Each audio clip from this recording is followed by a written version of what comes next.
There's this one quote I've always loved. Know thyself, inscribed on the ancient Greek temple of Apollo.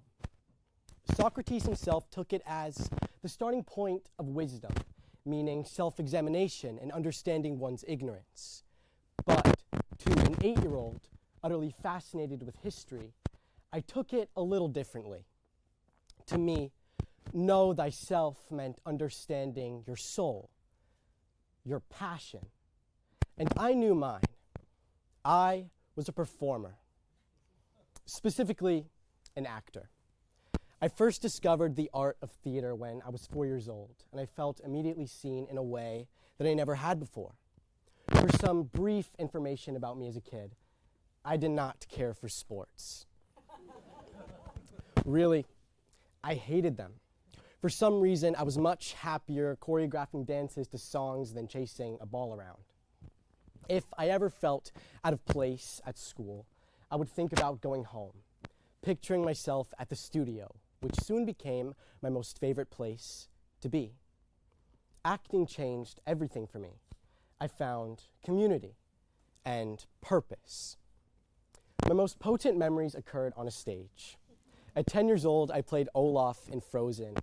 Age 11 was Spamalot, where I played King Arthur. Eras of my childhood were literally divided into which show I was in and when. Now, it's difficult for me to describe the feeling I get when I perform on stage. Being able to channel all of your energy into a character, into something bigger than yourself, is a sensation I could never replicate in any other activity I was doing. But I loved to sing. I trained my speaking, my diction. I poured hours into honing my craft. But above all, what I cherished most about the stage was how it gave me the ability to express myself in the most vulnerable of ways, in front of a crowd of strangers. I had a big imagination growing up, and performing allowed me to use my creativity in the most amazing way. Simply put, acting let me be myself in my truest and most vulnerable form. Performing wasn't just a passion, it was a road, my road, something I could build my future around and pour my heart into. But what happens if, say, that road crumbles? That's what my 14-year-old self began to wonder when one of my favorite things in life that made me feel special fell into question. When I was accepted into a performing arts high school, I was suddenly surrounded by other performers, students who were incredibly talented and who shared the exact same drive for the arts that I had. And before I knew it, what was a gaping desire to express myself had evolved into something entirely different. Everything became a competition, fighting for roles, for shows, even praise from teachers. Acting became exhausting. It was around this time when I stopped identifying as a performer. How does this happen? In such a short span of time, what was my greatest love had died. How do we lose our passions? Before I try to answer that, let's examine some numbers. In a 2023 article by Forbes, it's recorded that 80% of Americans are not passionate about their work. If this study is thoroughly accurate, that would indicate that out of the 164 million Americans employed in this country, 131.2 million are inherently unfulfilled. Could that be true? Is having a passion really so rare, so unusual? It would explain my sudden lack of passion. I became somewhat comfortable with this theory until I realized that I attend a school with over 1,000 students, all of whom seem pretty dedicated to what they do. So true or not, it's clear that there are many, many people who have something in their lives that they are devoted to. Now, I was just one of the few that didn't. Living passionlessly can feel like living without a prescription for eyeglasses when you really, really need one. You move throughout your day, have goals, an agenda.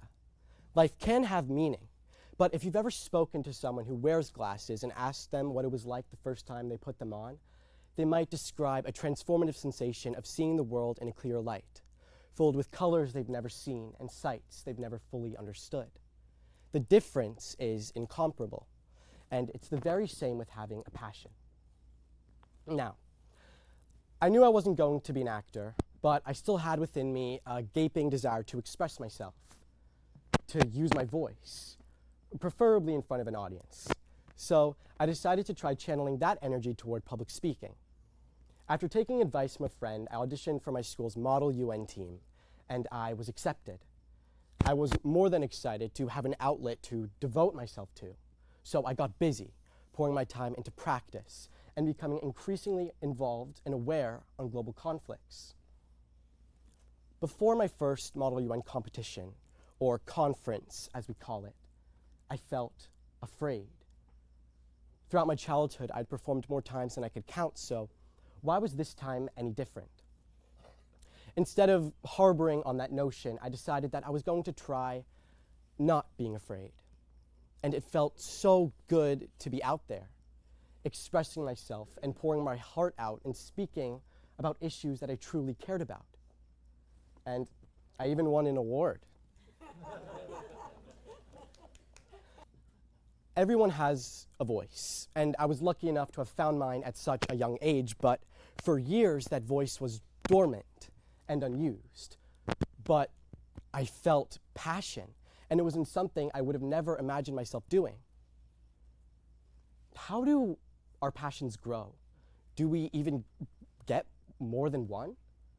After conducting some research, I discovered two mindsets which might help explain the root of passion.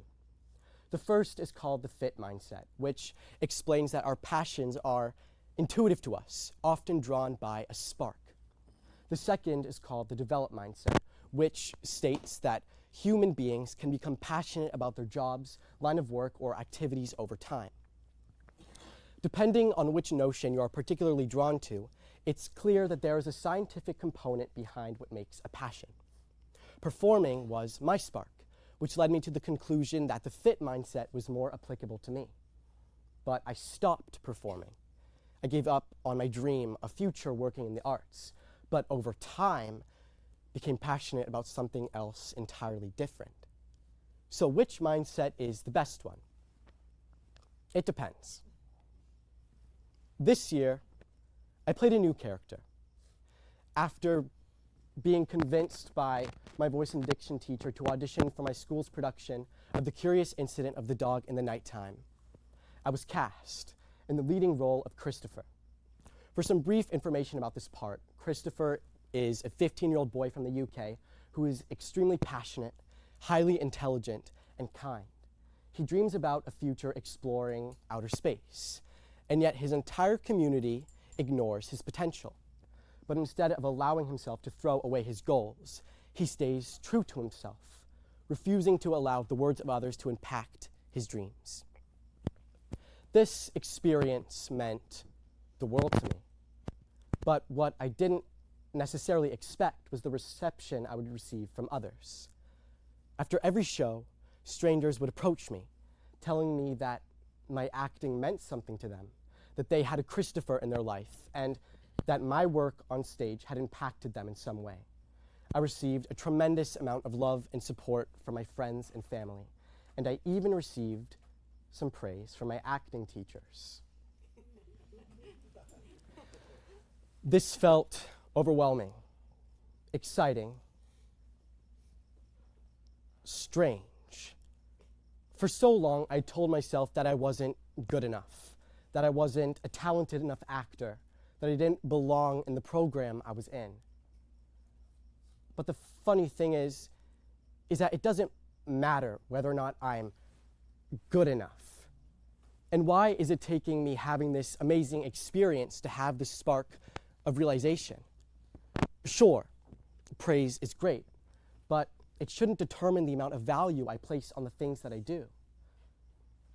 Socrates showed me the importance of understanding yourself, knowing exactly what makes you who you are. Today, I'm confident in saying that there is some accuracy in my childhood understanding. Knowing your passions is crucial to understanding your identity. a fundamental part of knowing what makes you who you are. But what I got wrong as a kid is that we are not bound by our passions. They can shift, grow, fluctuate, evolve, and ultimately come back to us. When I was a kid, I knew that I was going to be an actor, and I'd carefully planned my future around the pursuit. But when I stopped performing, that future suddenly became blank. And for so long, that blankness was frightening. But now, I can confidently say that I'm still frightened. Who knows what the future holds? Our passions can fluctuate. And what I've learned is that there are so many different passions that I have, so many different possibilities for the things that I can do. And they certainly don't move in a linear line. Life is messy. It will throw you some hoops, and you may even lose a passion or two. But that's precisely what makes truly knowing thyself a complicated endeavor. Thank you.